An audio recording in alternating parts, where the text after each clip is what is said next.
Hi there guys and welcome back. This is going to be my Gagaga deck profile build. This is probably one of the most underrated decks out there because it can go into any generic XYZ out there. And it's a lot of fun to use. It's not really something that takes hard to learn, and it's a really inexpensive deck to build. So I hope you guys enjoy it. So the first thing you want to run is 3 Gagaga Magicians. He kind of makes the deck run well. His effect is he can declare level between levels 1 and 8, and he becomes that level, and then the other Gagagas kind of copy his level. And then you run 3 Gagaga Girls. She works well with Gagaga Magician because she can only copy his level, and then whenever she is used as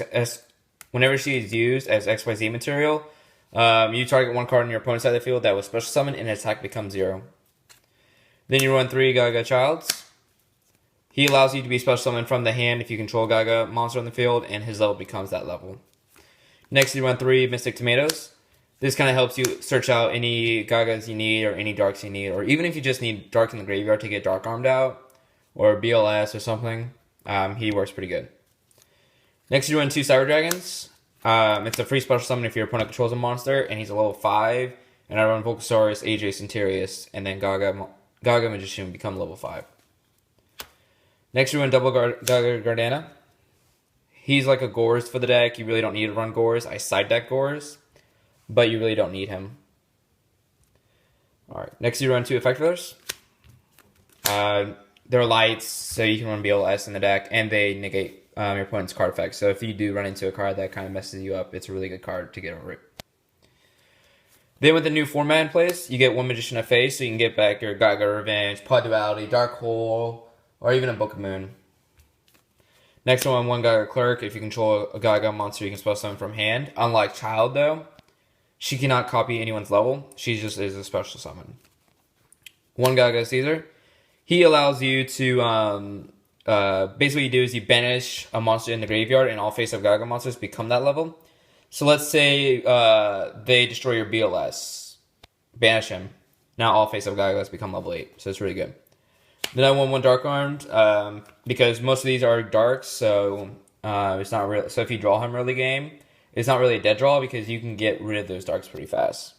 Not just that, but let's say it's late game, and or not even late game. Let's say it's early game. You have Gagaga Caesar and Gagaga Clerk. You can always send him in the graveyard if you have Foolish Burial in hand or any other card in hand, and just do that. Next one, redox, because there are 4 other Earths in the deck, and he's a free special summon, so he's really good. And then the 1 BLS. Dark Light works pretty good. Next for the spells, you run 3 Gagaga Revenge. What this does is you can target 1 Gagaga monster in your graveyard, special summon it, and then if that Gagaga monster is used as XYZ material, the XYZ monster gains 300 attack. Next, you run 3 Gagaga Bolt. If you control a Gagaga monster, you can destroy one card on the you can target 1 card on the field, destroy that card. So this works in well with either the monsters or spells and traps. It's up to you.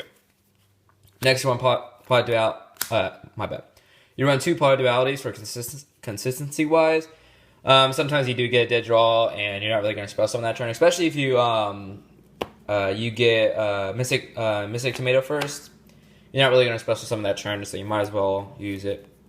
Then 1 Dark Hole, Foolish Burial. And this is kind of like my card that I've thrown in that I've really enjoyed. 1 XYZ Unit. XYZ Unit, it's a great card in my opinion for any deck that is purely XYZ build. So what this does is you equip it to an XYZ monster.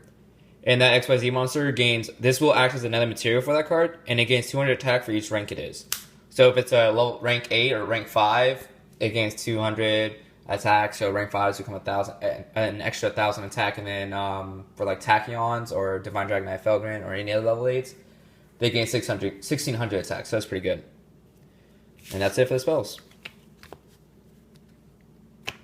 For the traps, I run the normal compulse, bottomless, Mirror Force, Torrential Tribute, and then Solemn Warning.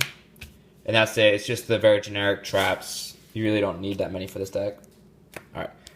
For the extra deck, you're going to run 1 Herald Pure Light for deck control. And because you do run a few level 2s, so this way you always will have at least 1 level 2 XYZ. 1 zenmaines, Gagaga Cowboy, number 39 Utopia, Daigustu emeral, blackship of corn, volcasaurus. In my other video, I said this was my favorite guy or XYZ monster, and it is because he can win games.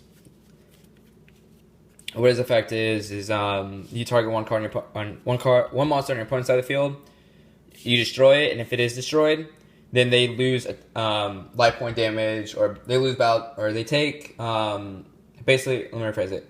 If they had 2,500, if it is a 2,500 beater, then that card is destroyed, and they take 2,500 battle damage. There we go. One Tirias, kind of just Tirias. What she does is she cannot be destroyed by card effects. If you attack during the end of the battle phase, you destroy another card on the field, and then during the end phase, you detach one material. Then run one Adreus. What this card does is you can detach one and then destroy one face-up card your opponent controls. Photon strike bouncer. What this guy does is if he's on the field and your opponent activates a card effect, you negate it, and then they take 1,000. I run 2 Master of Blades.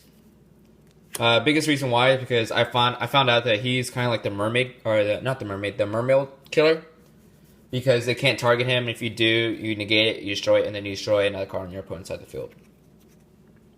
Then I won one Divine Dragonite Felgrand. What he does is he's kind of like if they dark hole or if they big eye him, you detach one, target himself, then he cannot be targeted by card effects. Also, if they are running if they are running what's it called? Ghost Strikes. There we go. Ghost Strikes. I don't know the deck. But if they're running Ghost Strikes, what they do is on the flip, you detach one, target him, and then their effects are negated, but they're unaffected by other card effects. So it kind of helps right there. Next, I run one Tachyon because he's mostly there for like prophecies, battling boxers, and other decks that really build up their attacks. What he does is he returns them to the original attack, and then you can attack twice. So he's pretty good. All right, and then for the extra deck. I really don't like extra decks in general because I never really enjoyed making them because I feel it's kind of like a waste of time. Unless you go in tournaments, it's a waste of time. I mean, I can think of 3 cards that shut down any deck. That's like Ghost and Match, Scapegoat, Mind Control, Creature Swap. There's 4 right there. But those are the ones that I hate seeing and that I would side deck. I still think Creature Swap is one of the most broken cards in the format. I don't know why anyone doesn't run them. Mostly because there isn't really that much space for it, but it's a really good card in my opinion. Alright, for the extra deck, I want one Maxi and then 1 DD Crow. That's it for the monsters. Then 1 Mind Control, 1 Scapegoat, 1 MST, 1 Book of Moon, and then 1 Allure of Darkness for more draw power. And that's it. I hope you guys enjoy it. See you later.